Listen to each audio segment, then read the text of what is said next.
बिस्मिल्लाहिर्रहमानिर्रहीम। अस्सलाम वालेकुम व्यूवर्स, मैं हूं मोहम्मद आमिर और आप देख रहे हैं हमारा YouTube channel industrial automation and training. जैसा कि आप जानते हैं, इंडस्ट्रीज़ में रोटेटिंग इक्विपमेंट, कंप्रेसर्स वगैरह बहुत अहमियत के हामिल होते हैं, इसलिए इन मशीन्स की प्रोटेक्शन बहुत ज़रूरी है। इन मशीन्स की प्रोटेक्शन के लिए surge loop, lube oil pressure, lube oil temperature, bearing temperature और वाइब्रेशन मॉनिटरिंग सिस्टम जो है वो इंस्टॉल किए जाते हैं। तो आज हमारा वीडियो का जो टॉपिक है वो बेंटली नेवाडा का 3500 सिस्टम वाइब्रेशन मॉनिटरिंग सिस्टम है। इस वीडियो में हम कॉमन इंट्रोडक्शन करवाएंगे बेंटली नेवाडा का, props, extension cable, proximeter, scale factor को निकालना, फ्लोट किस तरह जब हम ये प्रॉप को इंस्टॉल करते हैं थ्रस्ट प्रॉप को तो फ्लोट किस तरह निकालते हैं, और कुछ कॉमन टर्म्स हैं जो हम आपको इस वीडियो में बताएंगे। वाइब्रेशन मॉनिटरिंग सिस्टम से हम लोग shaft imbalance, shaft crack, miss alignment और बेरिंग फेलियर का मालूम कर सकते हैं। बेंटली नेवाडा का ये जो सिस्टम है ये नॉन कॉन्टैक्ट मेथड है और इसमें जो मेन 4 चीज़ें इस्तेमाल होती हैं वो प्रॉप, एक्सटेंशन केबल, प्रॉक्सीमीटर और कॉन्फ़िगरेशन रैक होता है।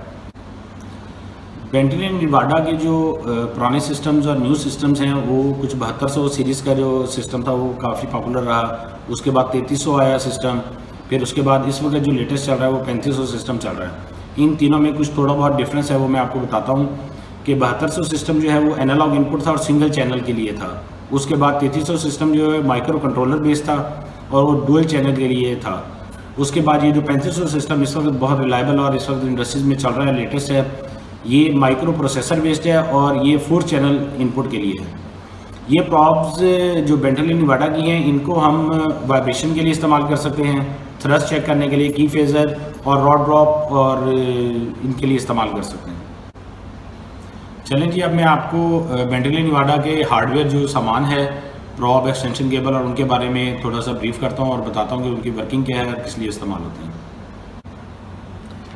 ये मेरे पास बेंटली नेवाडा की कुछ प्रॉप्स हैं। ये 5 mm टिप डाया में हैं। ये इसके प्रोटेक्शन कवर हैं, ये इसके ऊपर हमेशा लगा के रखें। इसको अगर आप ओपन रखेंगे तो इसके ऊपर स्क्रैच लगने के और इसके डैमेज होने के चांसेस होते हैं। तो जब आप जो प्रॉपरली सही है या न्यू है, कभी भी उसकी कैप उतार के नहीं रखनी। और नई प्रॉप लगाते हुए भी इसकी इंस्पेक्शन बहुत ज़रूरी है। नई प्रॉप लगाते हुए भी इसकी इंस्पेक्शन बहुत ज़रूरी है। फिज़िकली आप देखें इसको कि कोई स्क्रैच या कोई चीज़ नहीं है और इसके थ्रेड्स जो हैं वो डैमेज नहीं होने चाहिए। अगर इसके थ्रेड ख़राब होंगे तो जब आप इसको इंस्टॉल करेंगे तो ये आपके इंस्टॉल होते हुए फंस जाएगी और उसकी वजह से आप यहाँ से देखें कि इसकी जो थ्रेड्स निकाल दें तो इसकी टोटल थिकनेस जो है, अंदर से ये आपके केबल्स भी जा रही हैं तो ये थिकनेस कम हो जाती है। एक तो इसको ओवर टाइट नहीं करना, अगर आप ओवर टाइट करेंगे तो यहाँ से क्रैक हो जाएगा, इसलिए कि इसकी वॉल की थिकनेस कम होती है। इसको लिमिटेड टॉर्क पे टाइट किया जाता है। ये पीपीएस मटेरियल है जिसको सिरामिक भी कहते हैं। इसके साथ दूसरा एक मटेरियल आता है, ये दूसरी प्रॉप है, ये राइटॉन मटेरियल है, ये ब्लैक कलर में है, उसको सिरामिक भी कहते हैं, कई बार पीपीएस मटेरियल में कहलाता है। ये 8 mm की टिप डाया में जो है हमारी प्रॉप है। अब 8 mm और 5 mm में क्या फ़र्क पड़ता है, तो इसके अंदर जो कॉइल है उसकी इंडक्टेंस जो है ना वो दोनों की चेंज होती है। ये इसका मेन डिफरेंस है। अब इसके ये जो थ्रेड्स हैं ये इसमें मुख्तलिफ लेंथ्स आती हैं कि आपने किस पॉइंट पे और किस सर्विस पे लगाना है। मैं आपको दिखाता हूँ कि ये देखिए, ये बिल्कुल छोटी सी है और ये काफ़ी बड़ी लेंथ की जो है ना हमारे पास ये प्रॉप है।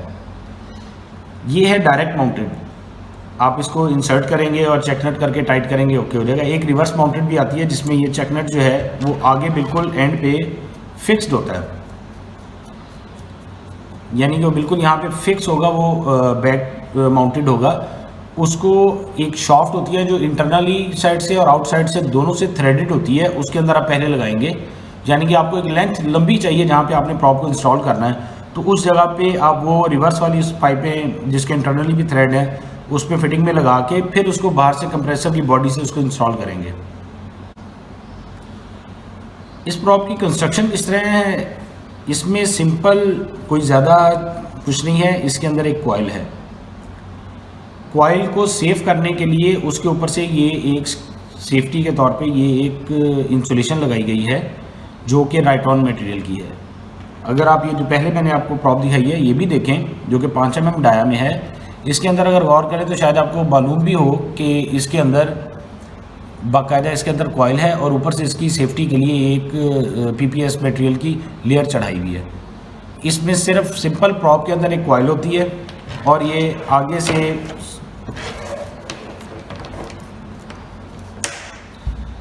BNC कनेक्टर इसके ऊपर लगा हुआ होता है। ये BNC कनेक्टर है जो कि एक्सटेंशन केबल के साथ लगता है। बाकी प्रॉप के अंदर सिर्फ इंटरनली इसके अंदर एक कॉइल है जिस पे रेडियो फ्रीक्वेंसी जाती है और आगे मैग्नेटिक फील्ड बनती है। उस मैग्नेटिक फील्ड के आगे जब कोई मटेरियल आता है तो उसमें एडी करंट की वजह से इंड्यूस होता है और पावर लॉस होती है। उस पावर लॉस को जो है हमारा प्रॉक्सीमीटर रीड करता है और अपनी आउटपुट में चेंज लेकर आता है। यही एडी करंट है और इसी प्रिंसिपल पे, एडी करंट के प्रिंसिपल पे ये काम कर रही होती है। यानी कि इसके आगे जो EMF बनेगा, मैग्नेटिक फील्ड बनेगी, उसके आगे मेटल आएगा, मेटल के आने की वजह से उस मेटल में एब्जॉर्ब होगा और पावर लॉस होगा। वो पावर लॉस जो है उसको हमारा प्रॉक्सीमीटर रीड करेगा और अपनी आउटपुट में चेंज लेकर आएगा। 10 to 90% के दरमियान जो पावर लॉस होता है वो प्रॉक्सीमीटर जो है उसको लीनियरली अपनी आउटपुट में चेंज लाता है। अब इसको चेक करते हुए इसमें हम लोग इसकी जो है प्रॉप की डिस्टेंस जो है वो मेजर करते होते हैं। जब आपने इसकी डिस्टेंस मेजर करनी है तो आपने ये कनेक्टर ऊपर करके इसके नीचे यहाँ पे एक मल्टीमीटर की एक प्रॉप जो है यहाँ पे लगानी है और दूसरी को बिल्कुल हाथ से पकड़ के ऊपर से टिप से इसके सेंटर में लगाना है ताकि प्रॉपरली आपको इसकी डिस्टेंस मिल सके। इसके डिस्टेंस का चार्ट जो है वो बाकायदा मैं आपके साथ शेयर कर दूँगा इसी वीडियो में, ताकि आपको अंदाज़ा हो सके जी बेंटल एंड नेवाडा के मैनुअल में कितने डिस्टेंस जो है वो एक्सेप्टेबल है। दूसरी बात यह है कि इनकी मुख्तलिफ लेंथ्स आती हैं, 0.5 मीटर, 1 मीटर, 1.5, 2 मीटर। तो आप किस जगह पर कौन सी प्रॉप कितने लेंथ की इस्तेमाल करेंगे ये कैसे डिफ़ाइन करेंगे। एक्चुअल जब हम प्रॉप को कंप्रेसर पे इंस्टॉल करते हैं तो हम लोग लेंथ इसकी, threaded material, non threaded material, ये सब चीज़ें देखते हैं। जब आप इसको कंप्रेसर पे इंस्टॉल करें तो आपका ये जो कनेक्टर है ये आपका कंप्रेसर से बाहर आना चाहिए। जो एक JB होता है पहला, उससे बाहर होना चाहिए ताकि जब आप इसको ट्रबल शूट करना हो रनिंग मशीन पे तो आप इसको देख सकते हैं कि जी ठीक है डिस्टेंस और वो, मगर आप पूरा कंप्रेसर खोल के पूरी प्रॉप को चेक नहीं कर सकते। तो खुदा न खास्ता अगर इसमें कोई प्रॉब्लम आए तो ये कनेक्टर जो है इस प्रॉप की लेंथ इतनी होनी चाहिए कि आपके पास इसका फर्स्ट कनेक्टर जो एक्सटेंशन केबल और प्रॉप के दरमियान का जो कनेक्टर है इसकी एक्सेस होनी चाहिए। अब मैं आपको एक्सटेंशन केबल के बारे में बताता हूँ।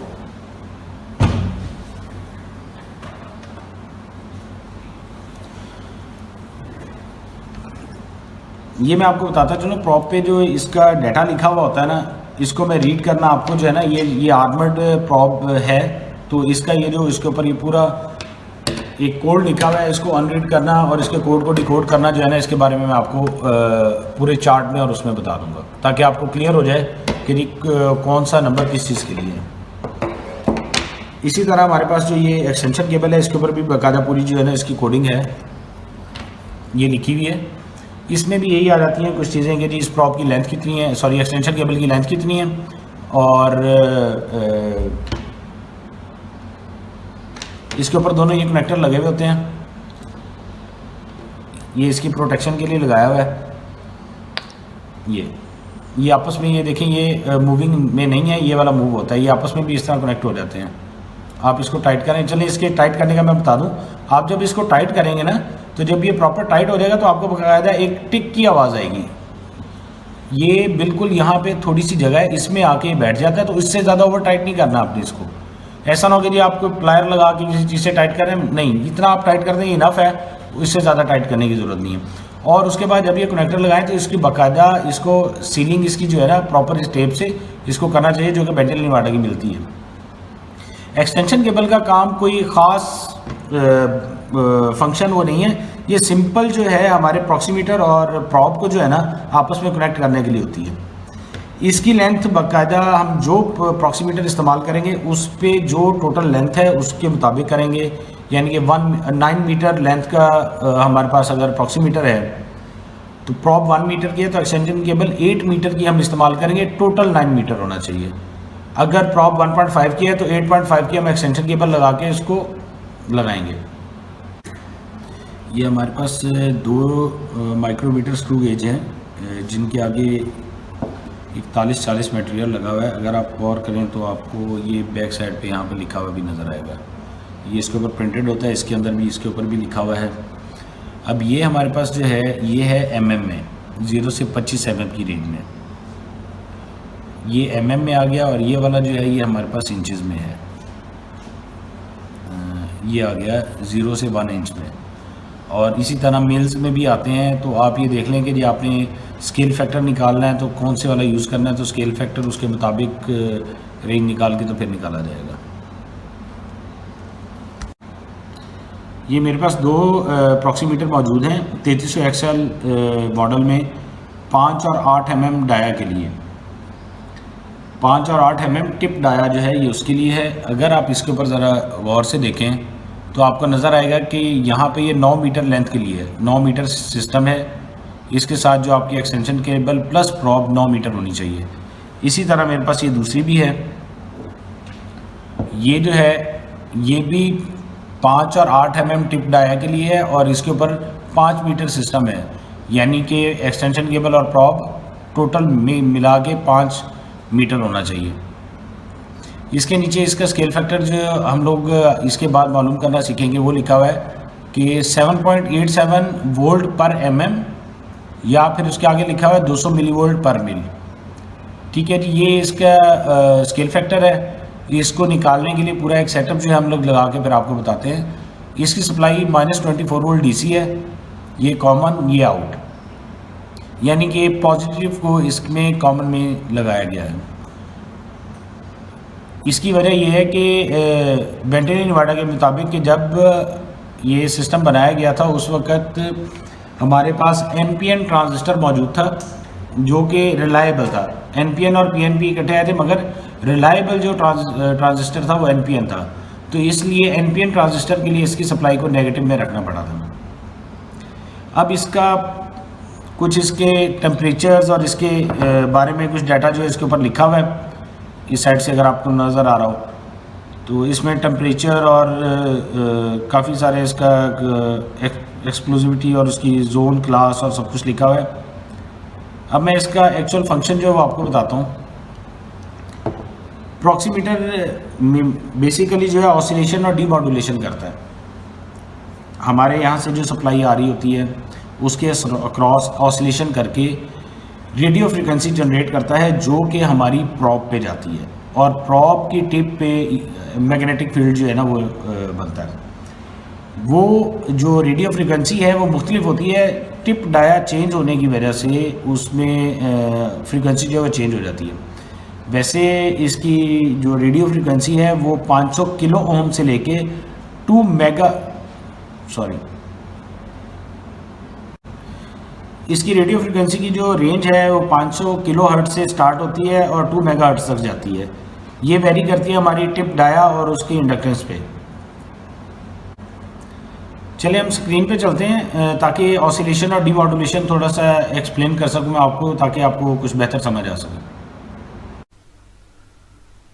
प्रॉक्सीमीटर ऑपरेशन जो है वो कुछ इस तरह है कि हमारा ये जो प्रॉक्सीमीटर है ये ऑसिलेटर इसके अंदर लगा हुआ है, ये ऑसिलेशन करता है और प्रॉप को रेडियो फ्रिक्वेंसी जो है ना वो सेंड करता है।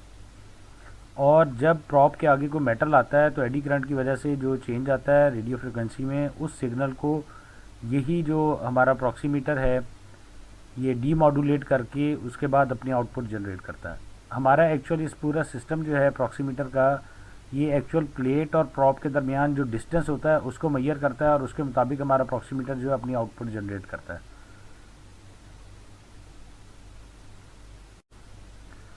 हमारा ये जो प्रॉक्सीमीटर सिस्टम है ये एडी करंट प्रिंसिपल पे काम करता है। अब मैं आपको बताऊंगा कि एडी करंट फ्लो होता किस तरह है और उसकी वर्किंग किस तरह है। हमारा प्रॉक्सीमीटर इसके अंदर ऑसिलेटर लगा होता है जो कि रेडियो फ्रिक्वेंसी जनरेट करता है। ये रेडियो फ्रिक्वेंसी हमारे प्रॉप पे जाती है और जिसकी वजह से प्रॉप की टिप पे एक मैग्नेटिक फील्ड जो है वो बन जाता है। जब इस फील्ड के दरमियान कोई भी कंडक्टिव मटेरियल आता है तो एडी करंट फ्लो करता है उसकी सरफेस के ऊपर। मेटल की सरफेस के ऊपर एडी करंट जो है फ्लो करता है, जिसकी वजह से रेडियो फ्रिक्वेंसी में चेंज आता है, जिसको हमारा प्रॉक्सीमीटर रीड करता है या डीमॉड्यूलेट करता है और अपनी आउटपुट को जनरेट करता है। अब ये डिपेंड करता है कि हमारी प्रॉप के आगे जो मटेरियल या कंडक्टिव मटेरियल आया है उसकी करैक्टरिस्टिक्स क्या हैं। अगर 4140 स्टील का मटेरियल है तो इस कंडीशन में जो पेनिट्रेशन होगी वो तकरीबन 3 मिल्स के करीब होगी, या इंचेस में ले लें तो 0.003 इंच जो है वो उसके अंदर पेनिट्रेट करेगा। तो यही इसका एडी करंट का प्रिंसिपल है जिस पर हमारा ये प्रॉक्सीमीटर जो है ना और ये पूरा सिस्टम जो है वो वर्किंग कर रहा होता है। प्रॉक्सीमीटर वेरिफिकेशन के लिए ये डायग्राम है, इसमें एक डिजिटल मल्टीमीटर जो है डीसी वोल्ट वो इस्तेमाल होगा। तो इसको आप दोबारा से इसकी कैलिब्रेशन जो है एक बार वेरीफाई कर लें इस सिस्टम को चेक करने से पहले। प्रॉक्सीमीटर को नेगेटिव सप्लाई 24 वोल्ट दें, उसके बाद एक्सटेंशन केबल और प्रॉप को इंस्टॉल करें। हमें एक spindle type micrometer screw gauge चाहिए जिसकी टारगेट प्लेट जो है 4140 SS की हो, तो उस पर लगाकर तब हम इसको जो है इसकी कैलिब्रेशन जो है वेरीफाई करेंगे। Effect of target size, prop के आगे जो टारगेट प्लेट होती है उसका साइज़ जो है वो काफ़ी मैटर करता है। इसका जो भी आप प्रॉप इंस्टॉल करें 8 mm की या 5 mm की, 8 mm के लिए स्टैंडर्ड है कि जी 20 mm का टारगेट प्लेट जो वो होनी चाहिए कम से कम। तो अगर आपकी टारगेट प्लेट छोटी होगी तो इस कंडीशन में आपकी लीनियर रेंज जो है, यानी कि जो स्केल फैक्टर आप निकालते हैं उसकी लीनियर रेंज जो इफेक्टिव होगी, जिसकी वजह से आपके सिग्नल में जो है वो फ़र्क आ सकता है और करेक्ट सिग्नल जो है आपको नहीं मिलेगा। हमारे प्रॉक्सीमीटर सिस्टम में जो प्रॉब और एक्सटेंशन केबल यूज़ होती है ये उसका व्यू है इमेज, जिसमें सेंटर में सेंटर कंडक्टर है, उसके बाद यहाँ इनर स्क्रीन आ जाता है, उसके बाद ये आउटर स्क्रीन है, फिर ये इंसुलेशन है। इसमें जो इलेक्ट्रिकल सिग्नल के लिए इस्तेमाल होती हैं एक सेंटर कंडक्टर और ये इनर स्क्रीन होती है।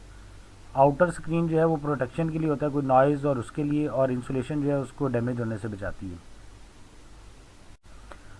प्रॉप क्रॉस टॉक, जब आप किसी टारगेट प्लेट पर दो प्रॉप्स को इतना करीब इंस्टॉल कर दें कि उनके आगे बनने वाली रेडियो फ्रिक्वेंसी की जो फील्ड है आपस में इंटरप्ट करना शुरू कर दे, तो इसको प्रॉप क्रॉस टॉक कहते हैं। जब आप दो प्रॉप्स को इतना करीब इंस्टॉल करेंगे कि उनकी फील्ड आपस में इंटरप्ट करे तो आपको रॉन्ग इंडिकेशन मिल सकती है, यानी कि एक्चुअल आपकी शाफ्ट में वाइब्रेशन नहीं है मगर आपको जो सिग्नल मिल रहा है अंदर वो जो है आपको वाइब्रेशन का मिल रहा है। तो इन दो प्रॉप्स को जब भी आपने दो प्रॉप्स लगानी है तो इनके दरमियान जो गैप है उसका स्टैंडर्ड का जो ख्याल रखना है। इंचेस में अगर देखें तो 0.7 इंच और mm में 7.8 mm, इन दोनों के प्रॉप्स के दरमियान गैप होना जो बहुत ज़रूरी है। वैसे अगर प्रॉप टिप को देखा जाए तो 8 mm की प्रॉप जो है इसको जब इंस्टॉल करना हो दो प्रॉप को तो इनके दरमियान 8 × 3 यानी कि 24 mm इनके दरमियान गैप होना ज़रूरी है। तो जब भी आप प्रॉप को इंस्टॉल करें तो ये प्रॉप क्रॉस टॉक का ख्याल रखें। जब प्रॉप को इंस्टॉल कर रहे होते हैं तो एक ये साइड व्यू इफेक्ट जो है ये बहुत अहमियत रखता है। जब भी आप प्रॉप को जिस जगह पे आपने इंस्टॉल करना तो पहले उसकी डेप्थ ज़रूर मेजर कर लेंगे, आपकी प्रॉप कितनी तकरीबन अंदाज़न यानी कि 3 इंच के करीब या 2 इंच के करीब जो है वो अंदर जानी है, तो उसको जहन में रखते हुए इंस्टॉल करें। अगर आपकी प्रॉप इंस्टॉलेशन के दरमियान किसी मेटल के दरमियान में आ गई, यानी कि इसको जब ये इंस्टॉल करें तो इस मेटल के एरिए से निकलना चाहिए। अगर आपकी प्रॉप की टिप के साइडों पे कोई मेटल आ गया तो उसकी वजह से आपको जो इंडिकेशन है वो रॉन्ग मिलेगी। तो इंस्टॉलेशन के दरमियान इस चीज़ का ख्याल रखें कि जब आप इंस्टॉल कर रहे हो तो पहले उसकी डेप्थ जो है वो मेजर कर लें कि अंदाज़न आपकी जो टिप है उसको कितना अंदर जाना है। ऐसा ना हो कि साइड व्यू इफेक्ट की वजह से आपको एरर मिले। टारगेट मटेरियल इफेक्ट, हमारी प्रॉप की टिप के आगे जो मटेरियल आता है अगर उसकी स्पेसिफिकेशन चेंज हो जाए तो ये ग्राफ में शो किया गया है कि जी उस पर क्या इफ़ेक्ट आएगा। AISI 4140 ये जो है इसके जो आप ग्राफ में लाइन देख रहे हैं बिल्कुल स्ट्रेट है, वोल्टेज और गैप जो है वो बिल्कुल ठीक आपस में बराबर बढ़ रहा है। मगर अगर आप इसी के मुकाबले में आप टंगस्टन को देखें तो गैप बहुत कम बढ़ा है, तकरीबन 40 के करीब मिल्स के करीब और आउटपुट मैक्सिमम चली गई है। तो इसलिए ये जो टारगेट प्लेट है या टारगेट मटेरियल है वो AISI 4140 जो है वो होना ज़रूरी है जब आप इसकी स्केल फैक्टर निकालें या फील्ड में जहाँ पे इंस्टॉल करें। ये हमारे पास प्रॉब और एक्सटेंशन केबल की डिस्टेंस का जो है स्टैंडर्ड चार्ट है, जिसमें दिखाया गया है कि 0.5 मीटर की जो आपकी प्रॉब है उसकी डिस्टेंस 7.45 होनी चाहिए और टॉलरेंस जो है उसकी प्लस माइनस 0.5 ओम है। इसी तरह ये 1.5, 1, 2 इनकी डिस्टेंस जो है वो दिखाई गई है। उसके बाद 5 और 9 टोटल लेंथ है प्रॉब और एक्सटेंशन केबल की। आप कोई भी एक्सटेंशन केबल और प्रॉब इस्तेमाल करें 5 मीटर वाली तो उसकी डिस्टेंस जो है 8.73 आनी चाहिए। इसमें जो टॉलरेंस है प्लस माइनस 0.7 ओम की है। ये 9 मीटर का स्टैंडर्ड जो है उसकी डिस्टेंस लिखी हुई है। इसी तरह ये नीचे एक्सटेंशन केबल जो है उनकी लेंथ लिखी हुई है और उनकी डिस्टेंस जो है इधर मेंशन की हुई है। ये दो तरह के जो है इसके अंदर उन्होंने डिस्टेंस दिखाई हुई है। इसमें ये जो है वो सेंटर कंडक्टर जो है उसकी डिस्टेंस टोटल मेंशन की हुई है, सेंटर टू सेंटर जो है, और ये आउटर कंडक्टर जो है उसकी डिस्टेंस को बाकायदा मेंशन किया हुआ है। जब भी आप कोई प्रॉब या एक्सटेंशन केबल की डिस्टेंस देखें तो आपके पास ये चार्ट होना चाहिए, आप उसकी डिस्टेंस को इस चार्ट के मुताबिक वेरीफाई कर सकते हैं।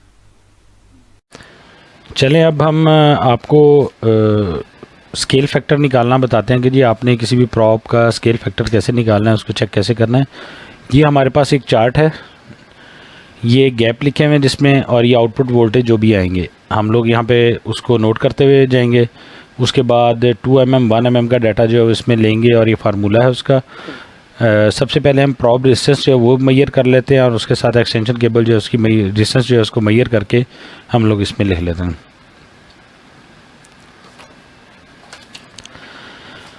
ये हमारा जो मल्टीमीटर रेजिस्टेंस पे लगा हुआ है, अभी ये देखिएगा कि जी इसमें थोड़ा एरर है, 0.2 ओम का तकरीबन एरर है, तो इसको हम लोग ना अपनी रीडिंग में से माइनस कर लेंगे।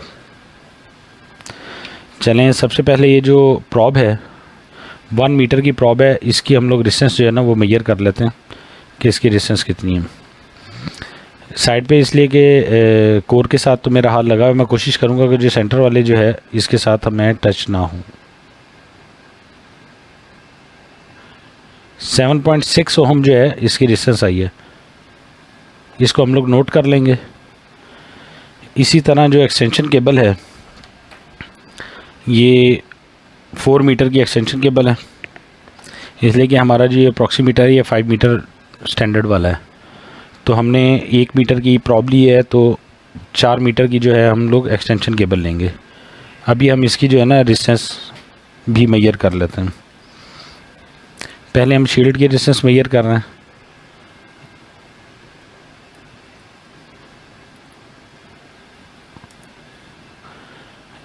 पॉइंट 5 ओम, और उसके बाद हम सेंटर से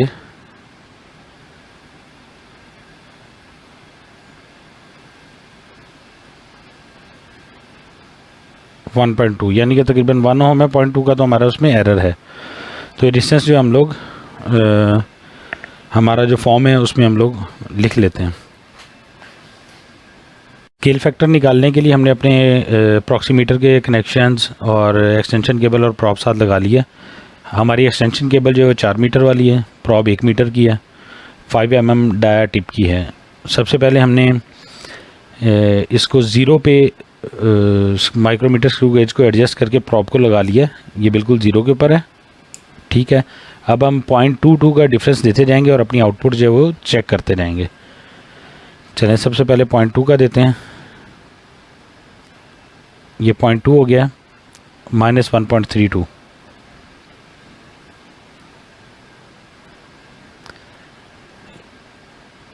ये 0.4 माइनस 2.9।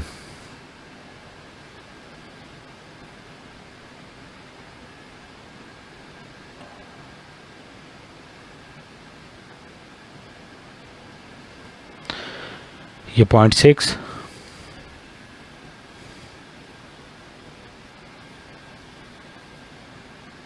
0.8,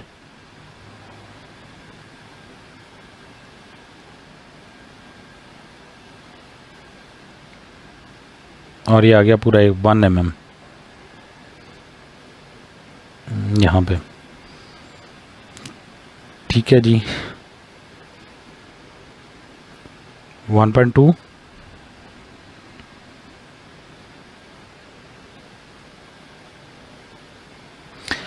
1.4,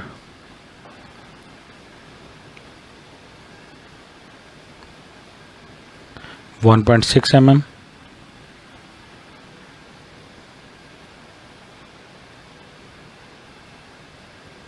1.8,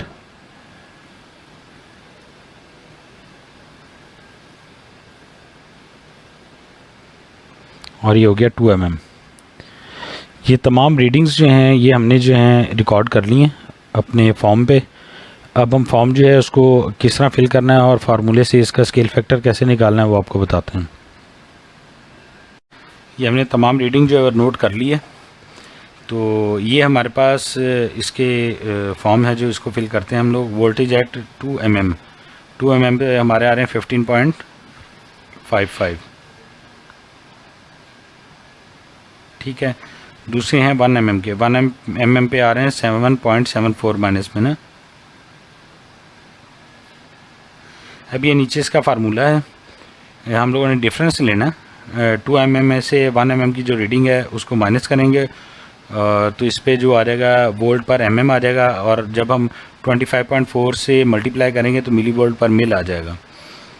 ठीक है जी, अभी हम इसको उसमें कर लेते हैं 15.55 जो माइनस करेंगे 7.74 से। ठीक है जी, इसका जो आंसर आ रहा है ना वो आ रहा है 7.81। इसका आंसर आ रहा है, मैं यहीं पे साइड पे लिख देता हूँ 7.81। ये है वोल्ट पर mm। सॉरी, आपके पास ये ऊपर वाली रीडिंग नहीं आ रही थी। 15.55 से 7.74 माइनस किया तो 7.81 आ गया। ये है वोल्ट पर mm। ठीक है, जो नॉर्मल रेंज है वो 7.8 वोल्ट पर mm होती है जो अप्रॉक्सीमीटर पे लिखी हुई होती है। ठीक है जी, यहाँ पे ठीक है। अगर आप इसी को 7.81 को 25.4 से मल्टीप्लाई करेंगे तो आपके पास मिली वोल्ट पर मिल आ जाएंगे, जो कि अब यहाँ पे निकल रहे हैं 198.3। ठीक है जी, ये हमारा स्केल फैक्टर, यही चीज़ जो है इसको निकालना जो है ये हमारा स्केल फैक्टर कहलाता है। तो ये ठीक है, 200 के करीब है और ये ओके है। ये बाकी इसकी डिस्टेंस आ गई है। प्रॉप का स्केल फैक्टर निकालने के लिए ग्राफ के लिए हमारे पास एक्सेल में एक हम लोगों ने फार्मूला बनाया हुआ है, उसी में ये ग्राफ भी है।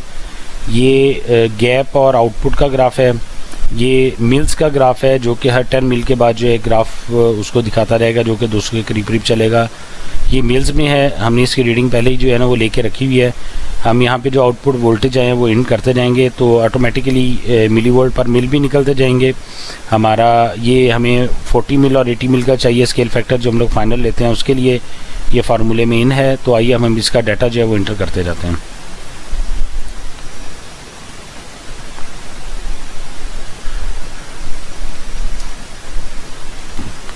.021 30 मिल पे हमारा है 4.01, 40 पे है 6.03, 50 पे हमारा डाटा है 8.07, 60 पे है 10.07। आप ये देख रहे हैं साथ साथ ये हर 10 मिल के बाद जो स्केल फैक्टर बनता है वो भी निकलता जा रहा है। इधर भी रीडिंग आ रही है, बट करेक्ट नहीं है ये। यहाँ पे ग्राफ भी जो है वो उसका बनना शुरू हो गया है, गैप और आउटपुट वोल्टेज का, और ये जो हमारे स्केल फैक्टर का भी ये ग्राफ जो है ना वो बनता जा रहा है। 70 पे हमारे 12.05, 80 पे हमारे यहाँ 14.04, 90 पे हमारे 16.04 और 100 पे हमारे 18.07। ठीक है जी, हमारा पूरा डाटा इन हो गया है। ये 70 तक जो है ना ये हमारा सिंपल ग्राफ जो इसमें आ गया, ये जो मिली वोल्ट पर मिल आ रहे हैं ये भी एक स्केल फैक्टर निकला है, ये हर 10 मिल के बाद निकला हुआ है और इसका ये ग्राफ बन रहा है, ये तकरीबन 200 के करीब करीब चल रहा है। ये एक सिर्फ 40 पे ज़्यादा आया थोड़ा सा 204, बाकी ये नॉर्मल ठीक चल रहा है। और ये जो हमारा ग्राफ है गैप का और आउटपुट का वो बिल्कुल लीनियर जा रहा है। हम यही चीज़ जो निकाल के देखते हैं, ये लीनियर होना चाहिए। ये हमारा जो स्केल फैक्टर निकला है हमारा मिली वोल्ट पर मिल 200.25 के करीब निकला है। इसमें दो रीडिंग यूज़ हुई हैं, एक 40 मिल की और एक 80 मिल की। 40 मिल 6.03 और 80 मिल 14.04। ठीक है जी। इसी तरह बाकी हम इसकी रेजिस्टेंस वगैरह ऐड कर लेंगे। तो ये इसका बड़ा हमने एक ग्राफ में अच्छा सा चार्ट बना के रखा हुआ है ताकि हम लोग सिर्फ वैल्यूज़ पुट करते हैं और उसके अक्रॉस फिर हमारा पूरा डाटा निकल आता है और उसको उसके टैग के मुताबिक जो हम लोग सेव करके प्रिंट ले लेते हैं। What is axial displacement? Displacement of shaft in the axial direction with respect to some fixed reference is called axial displacement or thrust. इस पॉइंट पे हमारी जो प्रॉब इंस्टॉल होती है ये थ्रस्ट कॉलर कहलाता है, या इस पॉइंट पे आप इसको कर लें। ये प्रॉब जो है हमारा फिक्स्ड रेफरेंस होता है, फिक्स्ड रेफरेंस से अवे फ्रॉम प्रॉब या टूवर्ड्स प्रॉब। ये जो डिस्प्लेसमेंट है ये टोटल डिस्प्लेसमेंट ये जो है इसको हम फ्लोट कहते हैं। यानी कि जब हम प्रॉब को इंस्टॉल करते हैं तो हम एक टोटल फ्लोट निकलवाते हैं, मैकेनिकल वाले हमें एक फ्लोट निकाल के देते हैं कि टोटल ट्रैवल चेक करते हैं इसका कि शाफ्ट अवे फ्रॉम प्रॉब और टूवर्ड्स प्रॉब मैक्सिमम कितना ट्रैवल है, ये हमारा फ्लोट कहलाता है। उसके बाद हम उनको कहते हैं कि जी आप हमें शाफ्ट को सेंटर करके दे दें। वो फिर मैकेनिकल इक्विपमेंट लगा के शाफ्ट को सेंटर करते हैं। उस पॉइंट पे हम लोग अपनी जो थ्रस्ट प्रॉब है उसको 10 वोल्ट गैप पे -10 वोल्ट पे एडजस्ट कर देते हैं। उसके बाद फिर हम उसको मूव करवा के इलेक्ट्रॉनिक फ्लोट चेक करते हैं, यानी कि हम अवे फ्रॉम प्रॉब करते हैं तो 11 वोल्ट आने चाहिए अगर आते हैं, और टूवर्ड्स 9 वोल्ट आते हैं। तो यानी कि हमारा इलेक्ट्रॉनिक फ्लोट जो है वो बिल्कुल ठीक है। Away 1 volt away from probe आ रहा है 10 वोल्ट जो गैप रखा था उससे, और टूवर्ड्स प्रॉब भी 1 वोल्ट आ रहा है यानी कि 9 वोल्ट पे आ रहा है। तो ये हमारी जो है कहलाती है थ्रस्ट डिस्प्लेसमेंट जो है ये एक्सियल डिस्प्लेसमेंट, और इसको हम टोटल फ्लोट और इलेक्ट्रॉनिक फ्लोट कहते हैं। अभी इसकी मैं आपको लगाने की पोजीशन दिखाता हूँ। ये इस पॉइंट पे जो है हमारी ये प्रॉब लगी हुई है, ये थ्रस्ट कॉलर है, ये टूवर्ड्स और अवे फ्रॉम प्रॉब ये करेगी। ये हमारी उसकी कंप्रेसर की शाफ्ट है, इसका टोटल डिस्प्लेसमेंट जो है वो हमारा फ्लोट कहलाता है। करीब से दिखाता हूँ, ये हमारी प्रॉब लगी हुई है, ये थ्रस्ट कॉलर है। इसका जो हमारी इंडिकेशन आती है वो जब हमारे 10 वोल्ट होंगे तो वो 0 पे होगी। ठीक है। इन्होंने ये सेंटर में जो है ये 0 to -24 वोल्ट का ये ग्राफ दिखाया हुआ है। तो यहाँ पे तो वैसे 12 वोल्ट दिखाया हुआ है, हम लोग 10 वोल्ट रखते हैं। मेरे पास यही ग्राफ अवेलेबल था, मैंने कहा आपको दिखा दूँ। इसकी नॉर्मल अगर इंडिकेशन आ रही होगी तो वो हमेशा सेंटर में होगी। ये अवे फ्रॉम प्रॉब है जिसको नॉर्मल लिखा हुआ है, ये टूवर्ड्स प्रॉब है जिसको काउंटर लिखा हुआ है।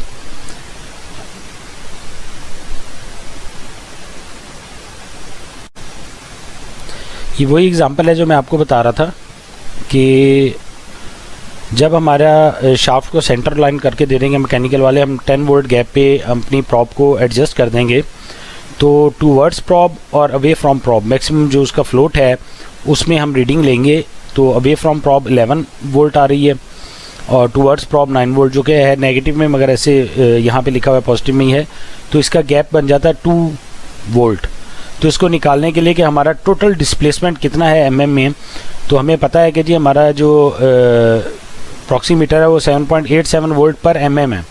तो 2 वोल्ट को डिवाइड करेंगे इसके 7.87 से तो हमारे पास आ जाता है 0.25 mm, यानी कि हमारी शाफ्ट का टोटल ट्रैवल जो है वो 0.25 mm है।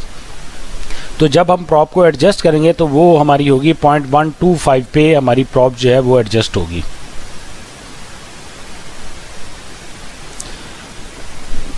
अब एग्जांपल है कि आपका कंप्रेसर चल रहा है और आपको डाउट है कि जी हमारा आपका जो थ्रस्ट आई है तो हम लोग सबसे पहले तो हमें ये तो पता है कि जी हमने जब प्रॉब इंस्टॉल की थी 10 वोल्ट गैप पे की थी, तो इस वक्त जो हमारे प्रॉक्सीमीटर की आउटपुट पे 9 वोल्ट आ रहे हैं डीसी, तो 1 वोल्ट हमारा जो है वो मिल रहा है हमें।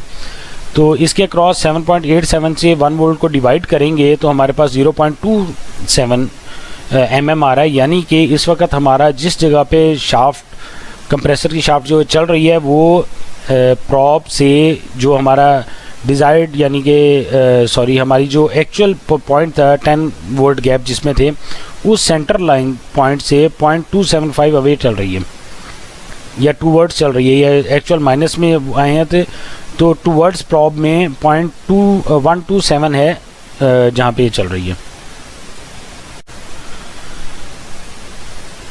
अगर आपका कंप्रेसर चल रहा है और आपकी थ्रस्ट आ गई है तो आप जो डीसी वोल्टेज आपको प्रॉक्सीमीटर आउटपुट में दे रहा है आप उससे इसको मेजर भी कर सकते हैं। आपने 10 वोल्ट गैप पे प्रॉब को इंस्टॉल किया था और -9 वोल्ट जो है आपके पास वो आ रहे हैं, तो 1 वोल्ट का डिफरेंस आ गया है। तो इसी को हम डिवाइड करेंगे 7.87 से, तो हमारे पास 0.127 जो है रीडिंग आ रही है। तो इसका मतलब है कि सेंटर जहाँ पे हमने अपनी प्रॉप को एडजस्ट किया था वहाँ से टूवर्ड्स 0.127 mm जो हमारी शाफ्ट है वो आ चुकी है और वहाँ पे वो चल रही है। उम्मीद है आप लोगों को हमारी ये वीडियो पसंद आई होगी। फ्लोट को निकालना किस तरह है, कुछ जनरल नॉलेज वाइब्रेशन प्रॉब्स और टिप्स के बारे में, और स्केल फैक्टर को कैसे निकालना है। अगर आपको हमारी ये वीडियो पसंद आई है तो हमारे चैनल को लाइक और सब्सक्राइब ज़रूर किया जाएगा। अल्लाह ताला आपको अपने हिफ्ज़-ओ-मान में रखे, आमीन। अल्लाह हाफ़िज़।